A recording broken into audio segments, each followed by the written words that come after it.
Gusto ko sanang magtrabaho ka sa akin. Hihigitan ko kinikita mo sa Maynila. Para matapos na ang lahat ng ito. Magkasama-sama tayo. Didiretsuhin din kita, Congressman. Hindi pinagbibili ang lupa ng aking kapatid. Alam mo yan. At hindi ako magtatrabaho sa'yo. Bakit naman?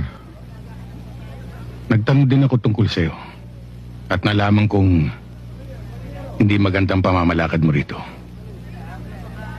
Matalas ang dila mo, Villamar. Mag-isip-isip ka.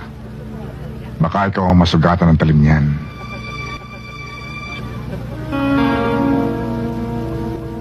Kapag ang katotohanan ng umiral, Congressman, malalim ang iwan ng talim. Walang iniwan sa katotohanan hindi atake sa puso ang kinamatay na aking kapatid.